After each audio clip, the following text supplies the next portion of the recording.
Welcome to the Everything EV podcast. I'm Matt Allan. And I'm Richard Alvin. Matt, just for a change, I spent the weekend surrounded by cars.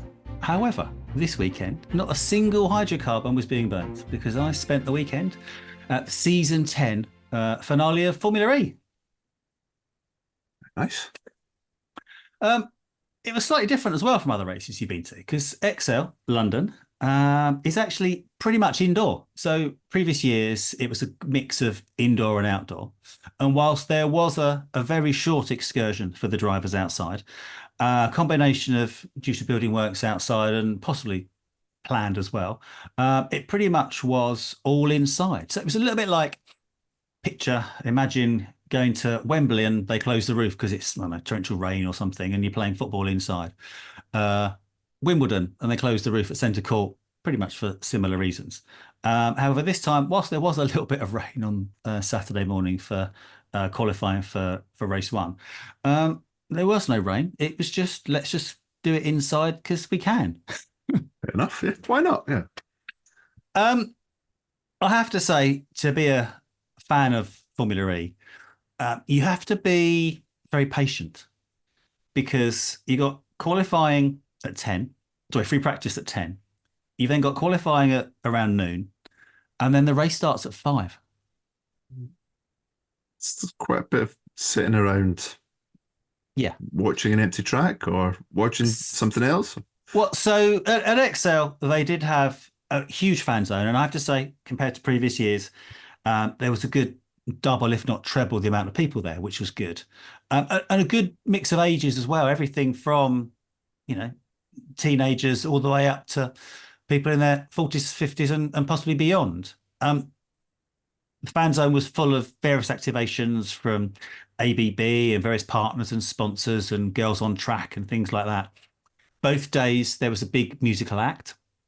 So first day, Ella Henderson, who I have to say, someone that's 49. I wasn't entirely sure of her output and her work. I am now. And Craig David, who on Sunday, I don't know what he does on a Sunday, any song, I can't remember. But anyway, on Sunday he was at XL watching the racing.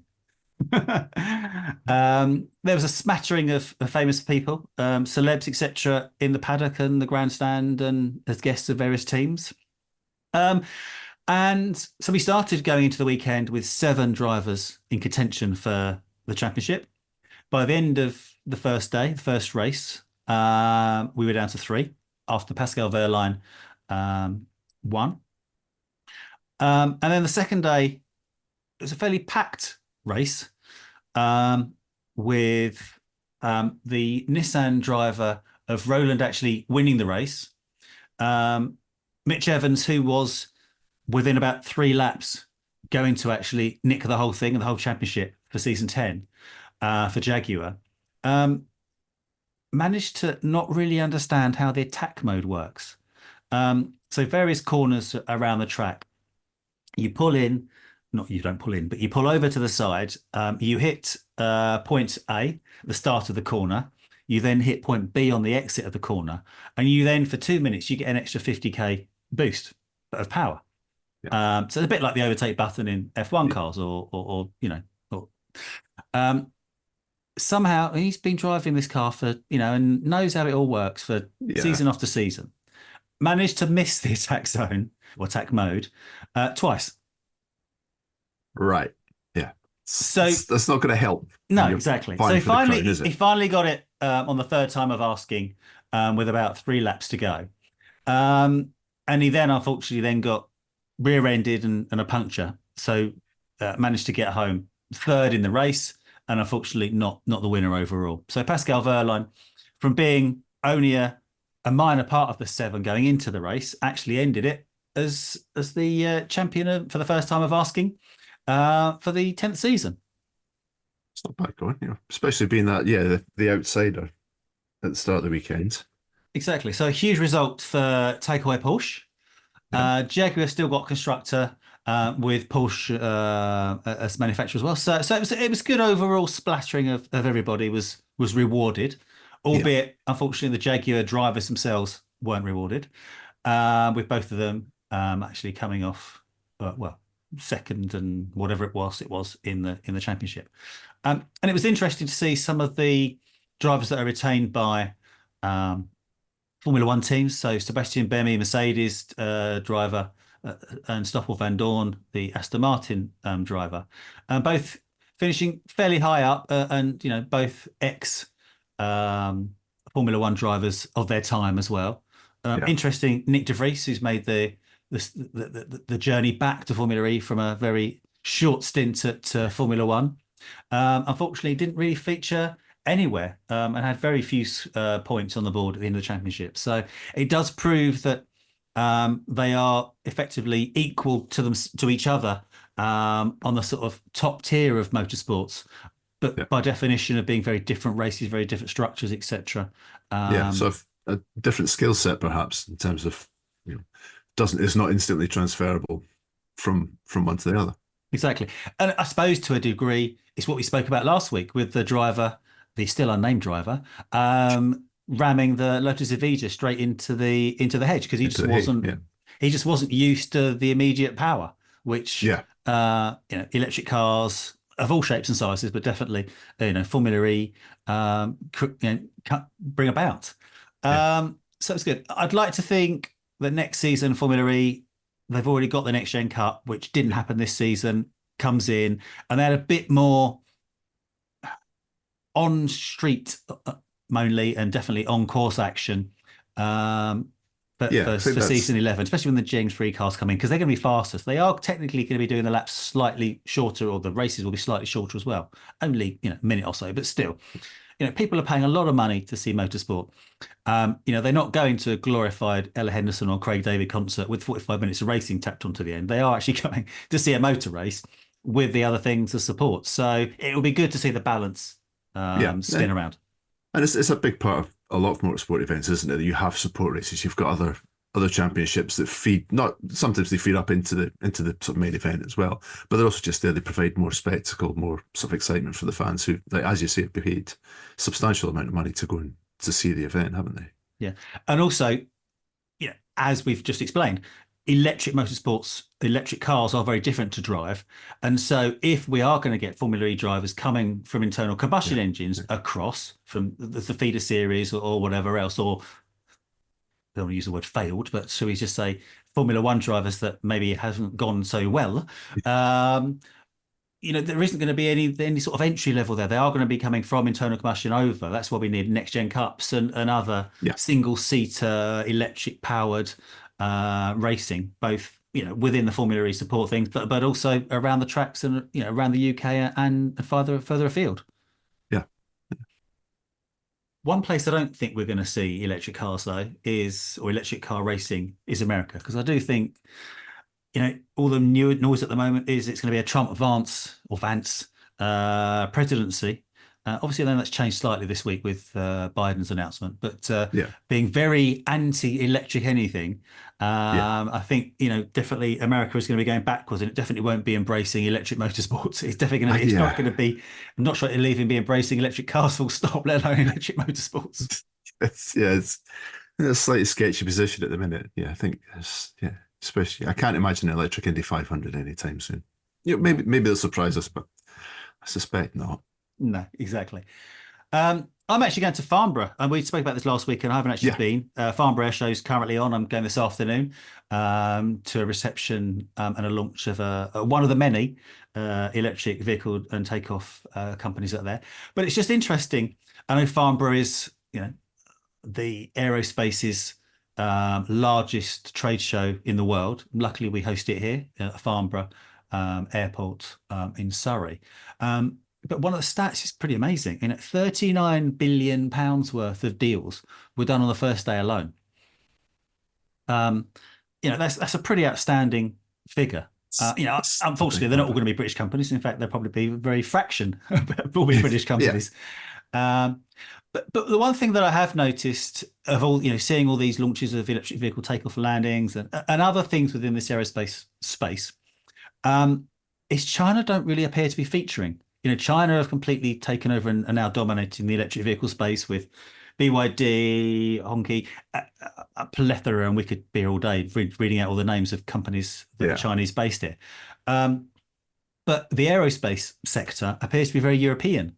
yeah, So I don't know whether that's because China decided not to do that, or just Europe has just got more of a march and it's all sector specific. But it was nice to see that, China are not being, anti-China, but it's nice to see that China are not dominating another sector of transportation. yeah, yeah. It's certainly we've got a fair foothold in the electric car sector. You're talking about being anti-China, if you want. Sort of noticed last week, yeah, Volvo announced they're downgrading their growth forecast for next year, and they were quite explicit in blaming these new tariffs that the EU's introduced. The EU's decided that Chinese EV manufacturing is not fair, and so their response is they're going to slap massive tariffs on top of all the cars being imported. It's a funny one, that, because you can understand the EU saying that their basic position is they want to protect European car making industry. And the argument is that China's government subsidized these big EV manufacturers to make the cars cheaply, send them across to Europe and undercut the existing market.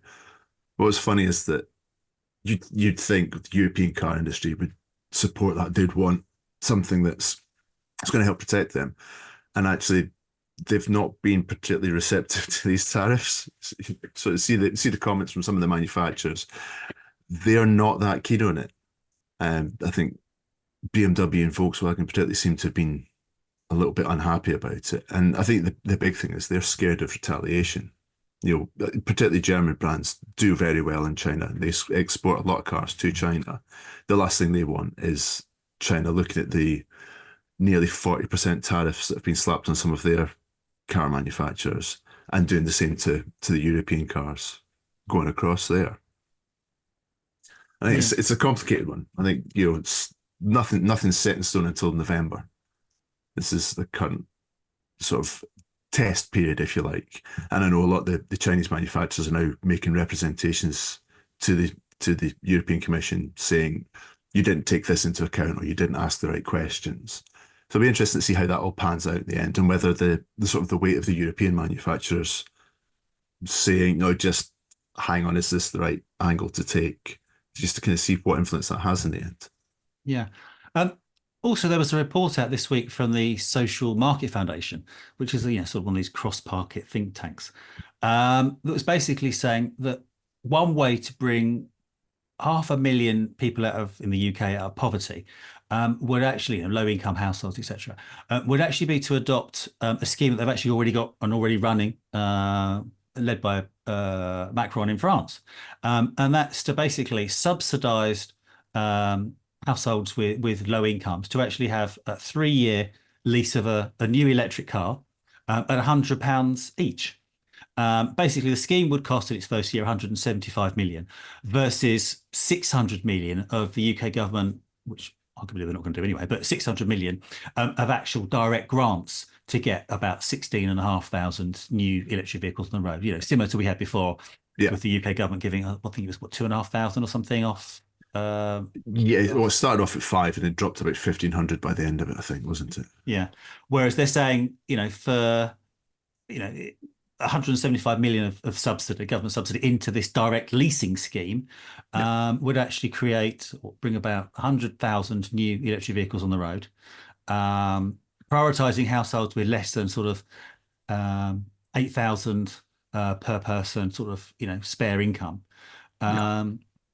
And potentially, it will actually see, you got, falling used prices as well within that, and also that would also then create in 3 years' time, albeit in 3 years' time, but a larger pool of used cars around as well at a time when we are approaching the 2030 barrier.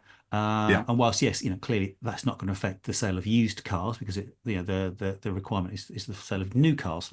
But it does mean that there'll be more used electric vehicles actually forming the pool as well, and giving consumers credible alternatives to ICE cars. Yeah. That is quite interesting, the angle that they're given there, that it'll help lift people out of poverty. And you can think, well, immediately, how does that work? If you're encouraging people to spend, I think they talk about what, £100 a month is Yeah. the number they're bandying about. And you think people probably aren't spending, the people that are talking about trying to lift out poverty, they're not going to be spending £100 a month on a car deal at the minute. But the argument seems to be that, of course, with an EV, the running costs are less because if you get a decent tariff, you're not paying the same in fueling costs. You're not paying fuel duty and things, and maintenance is generally lower because there's fewer moving parts that go wrong. So it's an interesting thing. It's not just about, it is about getting more people into EVs, but it's also about potentially the wider reach and economic benefits that it could have. Yeah. Delving a little bit deeper, though, that does also create problems. Potentially, some of these people, I'm not saying for a second all of these people within that group, but could well be in social housing, flats, high rises, etc., and most probably not have off-street parking, their own garages, etc., etc. Yeah. So they're not. So some of these figures, and I don't know whether all these figures take into consideration, as we spoke about last week, the difference in charging costs vis-a-vis VAT, etc. And also, how the cost difference between plugging your car in on your drive with an Octopus Energy 7p a kilowatt hour tariff, or a out of pod point charger at 65p a kilowatt hour. Yeah, I think it's gone from my mind. There's one of the sort of curbside operators has just cut their prices, but they are lower now than most of the public ones, but even then they are 5 times more than a decent cheap domestic rate. So as you say that, it'd be interesting to know what numbers they've used to come to that conclusion that it's going to help in terms of costs. So Matt, you've been having some fun this week, out and about, driving cars, etc. So what steering wheel were you behind this week? Well, most importantly, I went out with Nissan and went to Woburn Safari Park, and I saw some lions and some giraffes and bears and things. But yeah, as you say, I did also do some driving. I had a very quick drive of the Nissan Townstar, which is their electric van, their Ford Courier Volkswagen Caddy size van. It's a rebadged Nissan Renault Kangoo. Everything except the badge on the steering wheel is Renault. But I didn't drive it long enough to get much of an impression, but it seemed like a fairly decent little van. But I was mostly there to drive the latest, cheapest version of the Ariya. The Ariya is their flagship EV, their big, fairly premium, big SUV thing. And they've just launched the new Engage model, which it brings the Ariya down to less than £40,000, which is quite a step. I think the last Ariya I drove was about 60 grand. And it's always struck me as quite a punchy pricing point for Nissan. So this is quite interesting. This brings the Ariya down into the realms of the Hyundai Kona, Jeep Avenger, quite a few things that are substantially smaller and maybe aren't quite as premium looking as the Ariya. It's quite interesting prospect. Obviously, they've saved money. The main way they save money is you can only have it with the smaller battery, just 63 kilowatt hours. That's still about 250 miles of range or something, so it's not bad. It's still at least comparable with most of the similar price things. It's only a single rear wheel drive, 200 and something horsepower motor. Got it written down somewhere, I've forgotten. But again, performance isn't bad. It's perfectly adequate for a car like that. I think it's when you weigh the cost benefits of not having the 2 motors and bigger battery and stuff, it's a sort of worthy compromise. Is it just the 2 batteries that they've taken out, or are they taking out some other home comforts that would be standard on most cars? Yeah. As is always the way when any manufacturer goes, look, we've brought out a new higher value model. The higher value is you've lost some of the shiny bits and pieces that the other versions come with. One of the things I noticed was that the stupid motorized center console that the Ariya has, which I think it gives you about 3 inches extra rear legroom if you move it all the way forwards, but it just adds weight and complication. I don't know why it's there. So the cheap version, the Engage model, the sub 40k one, doesn't have that. It doesn't have the weird motorized tray under the dashboard either, which is again, it's not a great loss. But there are other things that you look at it and you think, well, it's a shame. So there's no heated seats anymore, no heated steering wheel, power tailgate's missing. It's these things that we're starting to come to expect in cars now, especially things that look as nice as the Ariya and that are positioned in that sort of higher realm. But in saying that, it still has heat pump, it still has LED lights, it has. I think the heat pump's the big thing. That's an easy place for a manufacturer to go. You know what, we can save £1,000, 1,200 quid by just deleting that from the list. So to keep that, and in a country like the UK, it's really handy to have that in the winter. So yeah, it's a shame that it's got rid of some of the creature comforts, but the balance is that you've got it's a really big, spacious. It's a nice car, and it's now sub 40 grand, so it's swings and roundabouts, I think. And this is Nissan's only electric vehicle at the moment, ahead of retooling Sunderland to start mass Yeah, manufacturing all their new models. yeah, yeah. So Nissan are very keen to point out you can still buy a Leaf, but it's from stock because they've stopped building them, and obviously they built that at Sunderland. But yeah, as you say, they've stopped building it in Sunderland because they're now gearing up factory for 3 new cars. And they were talking to us about this yesterday. So in the next 2 years or so, we're going to see a new Qashqai, all electric, new all electric Duke, and a new version of the Leaf as well. And they're all going to be built in Sunderland with batteries from the new Gigafactory that they're building next door to the factory there. So it's, yeah, for the minute, the Ariya is the only car. And then in the next couple of years, we should see a couple more. And then beyond that, they've got 6 EVs coming in the next 2 years for the European market specifically. Don't know what they are yet. Certainly we know that one of them is going to be a new Micra, and that'll be based on the Renault 5 platform. Beyond that, it's a bit vague, but we'll see. Okay. I mean, it's definitely positive for Sunderland and the Northeast car Yeah, building sector. yeah, absolutely. Yeah, I think it's interesting. Post Brexit or sort of around Brexit, we had all the uncertainty about whether Nissan was going to stick with Sunderland or not. And now, a few years down the line, we're kind of in a position where, yeah, they've committed to 3 new models, and obviously the Qashqai is absolutely massive car for them. And I imagine that the electric Qashqai is going to be huge for them when it comes.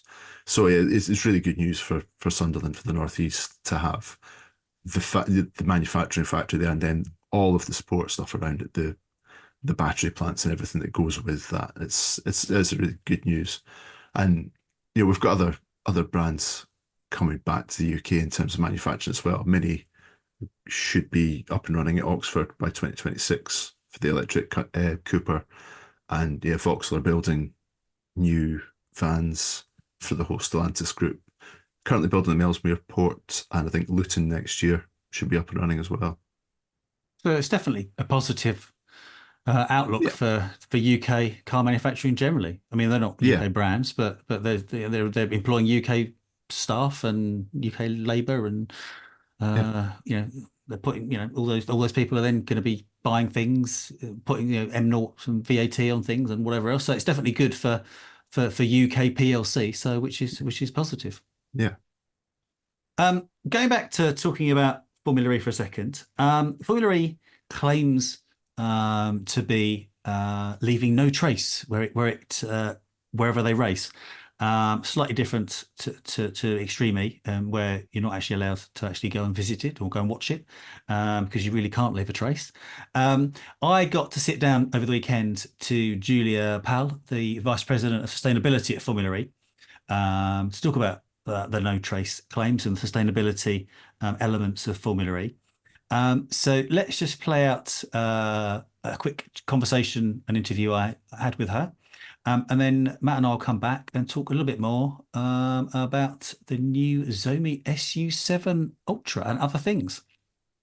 Formula E has obviously been carbon neutral, net zero from the get-go. But how have those sustainability goals changed and evolved over the last 10 seasons? So I would say our Formula E goals have been evolving, starting from the environmental aspects, really working to make sure that we would achieve, first of all, and then remain true to our net zero since day zero objectives. And it's been really a sort of, for me, it's a race with no finish line. We have to continually measure, reduce in line with science-based targets. So it's, in essence, 5% year-on-year reduction of our CO2 emissions, and then offset the unavoidable part. But also, we've been really adding the part that really belongs to the social impact that we can create. We're really a platform that is much more than a sport. And this sport has an ability to really change, the life of people, inspiring them to live more sustainable lifestyles, but also leaving long-lasting legacies in their host cities. Talking about that, is there one innovative sustainability sort of practice or that you've implemented that you're particularly proud of? Well, I'm fortunate to say that there are many initiatives that we are very proud of. Probably one of the longest standing from the social side is Girls on Track.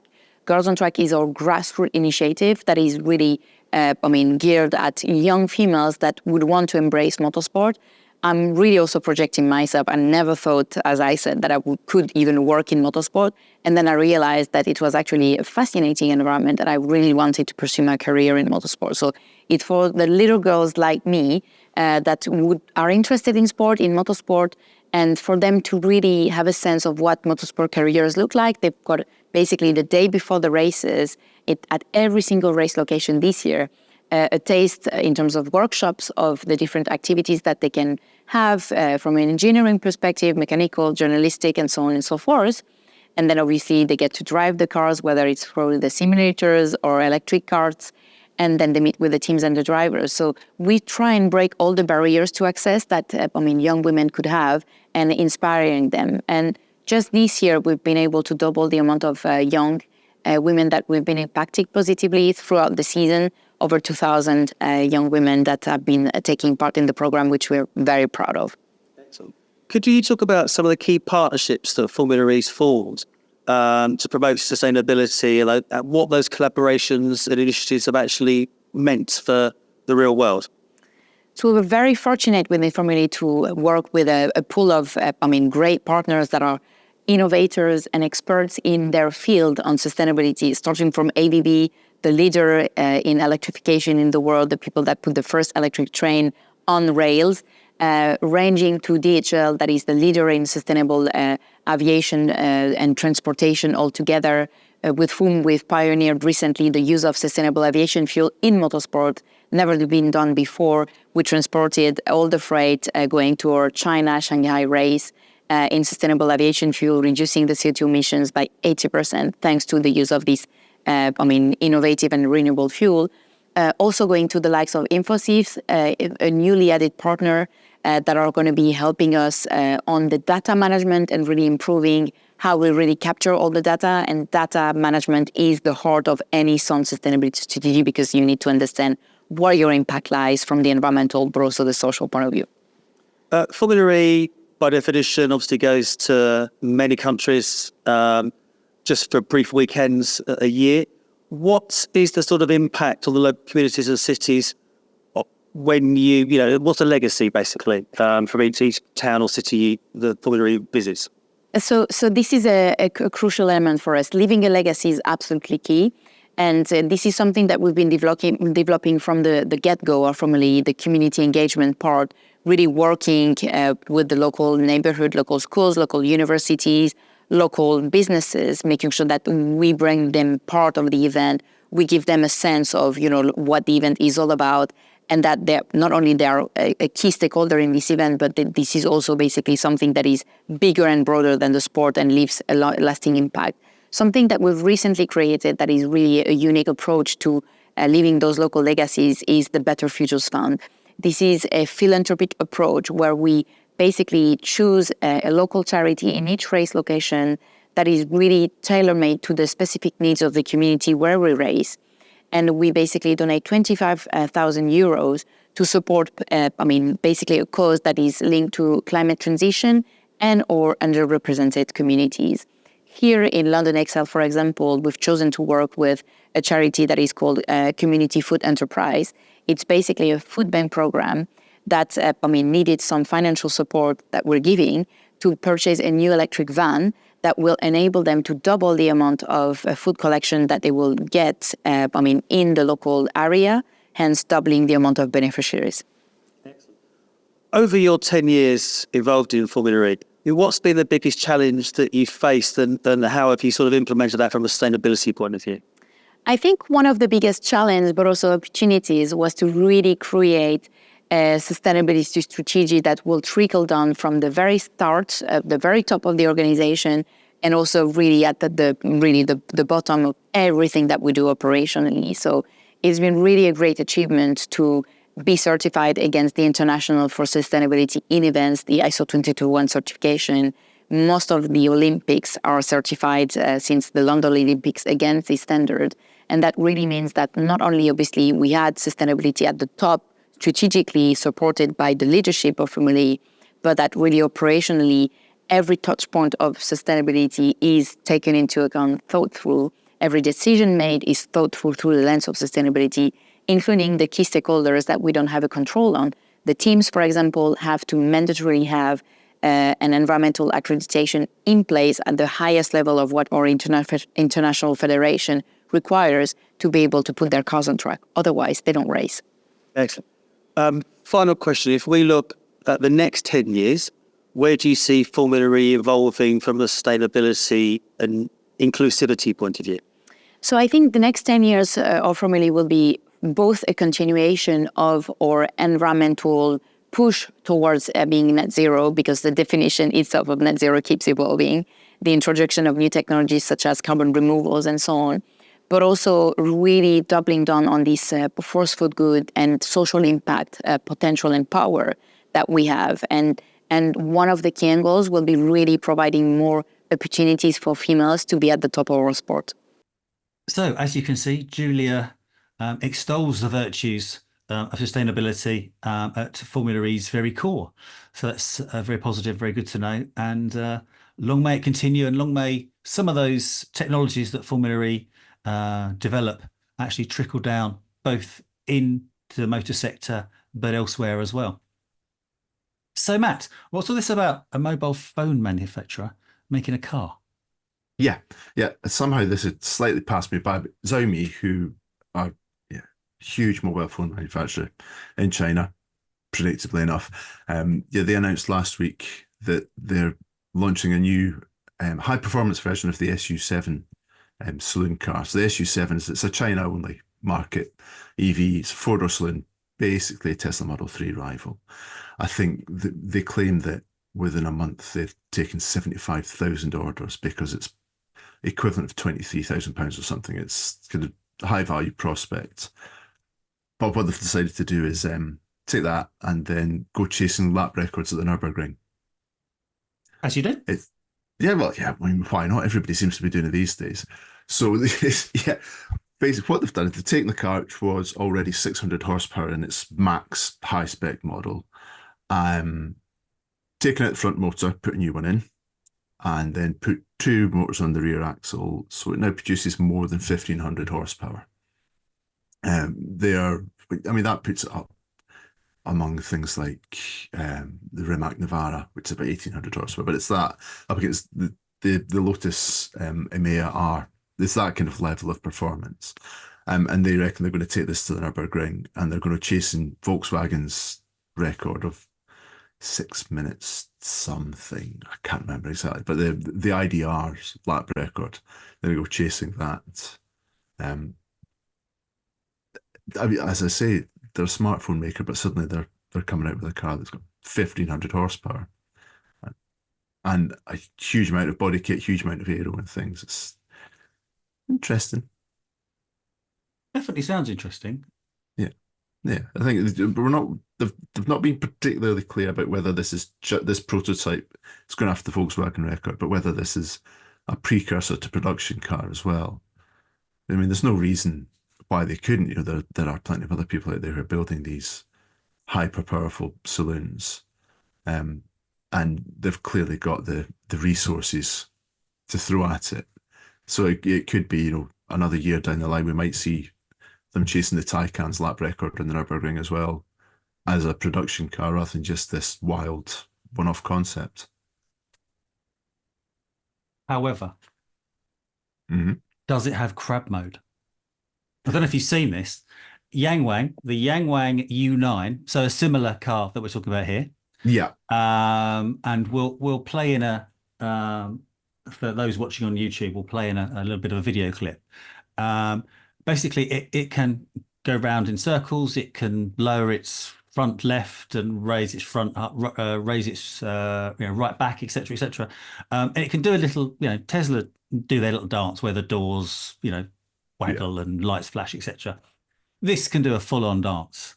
I don't know whether it's to music or not, but basically there's a mode, and it can basically go round and round and jump up and down, a little bit like those the US cars where they put extra hydraulics in and make the cars jump, etc. The Yangwang can just do that on its own, because why not? So, I mean, that sounds like great fun as long as you've got a subscription to your local tyre shop. I can't imagine grinding sideways across the time. It's going to do much good for them. No. So you heard this here first. Go and buy shares in QuickFit. Other tyre manufacturers and suppliers are, of course, available. So we're pretty much near the end of this week's episode. Firstly, we would like you lovely listeners to start sending in questions and asking Matt and I some challenging points. And we will do our best to answer them. And if necessary, we will pull in additional specialisms from Matt's little black book. Many a motor